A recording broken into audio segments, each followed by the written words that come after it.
Because of Winn Dixie by DiCamillo.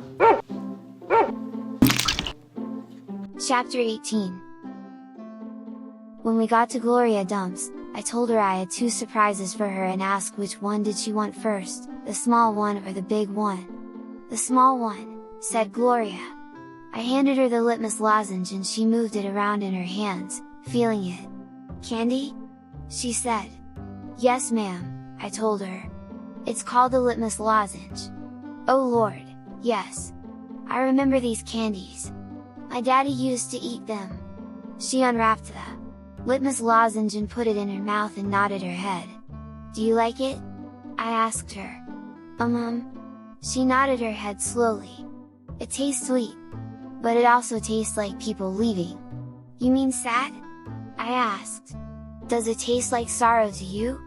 "That's right," she said. "It tastes sorrowful but sweet." "Now, what's surprise number 2? "A book," I said. "A book?" "Uh-huh," I said. "I'm going to read it out loud to you. It's called Gone with the Wind. Miss Franny says it's a great book. It's about the Civil War. Do you know all about the Civil War?"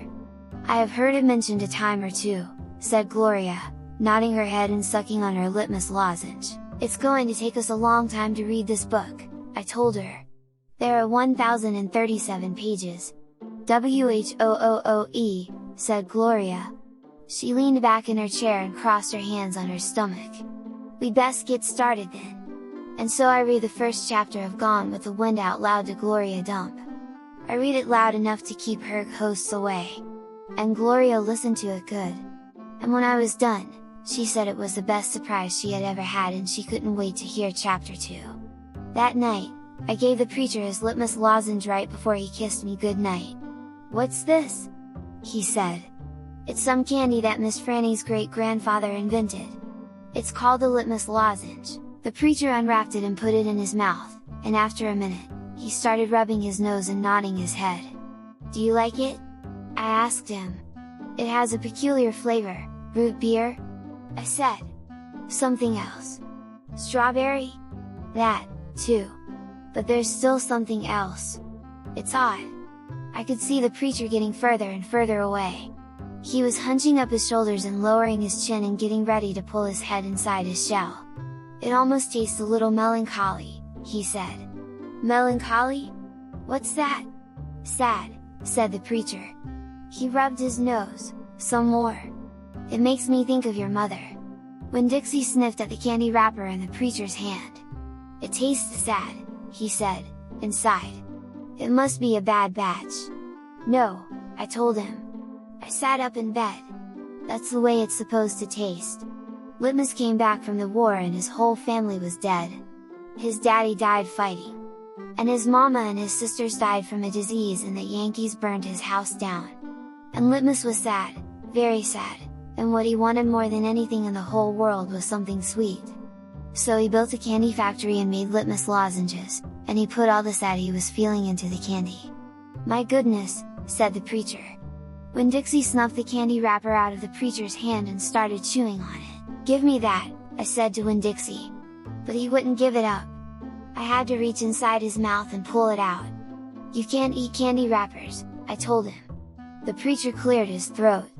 I thought he was going to say something important, maybe tell me another thing that he remembered about my mama, but what he said was, "Opal, I had a talk with Mrs. Dewberry the other day. She said that Stevie says that you called him a bald-headed baby." "It's true," I said. "I did. But he calls Gloria Dump a witch all the time, and he calls Otis retarded. And once he even said that his mama said I shouldn't spend all my time with old ladies. That's what he said." "I think you should apologize," said the preacher. "Me?" I said. "Yes," he said. You tell Stevie you're sorry if you said anything that hurt his feelings.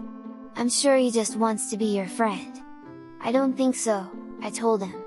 "I don't think he wants to be my friend. Some people have a strange way of going about making friends," he said.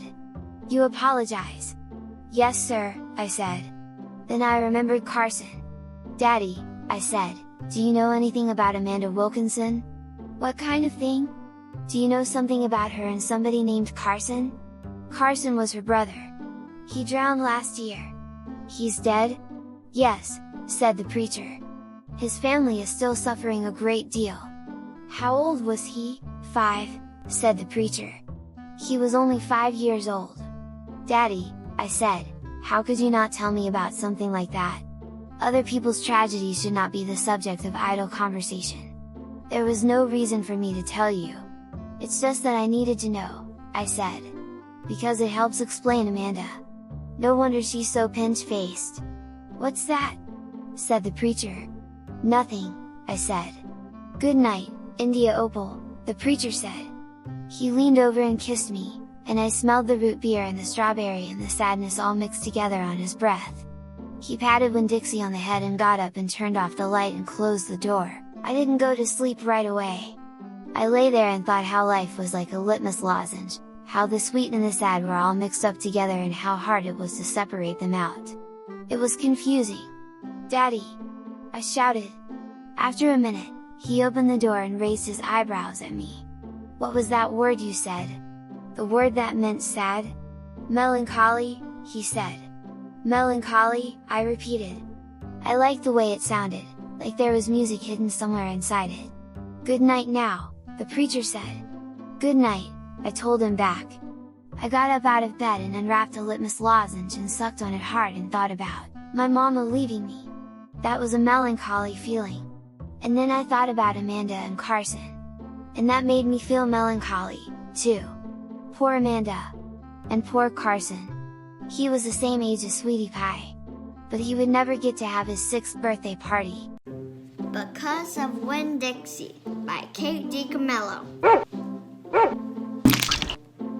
If you like this video, please like, share, subscribe, and hit the notification bell.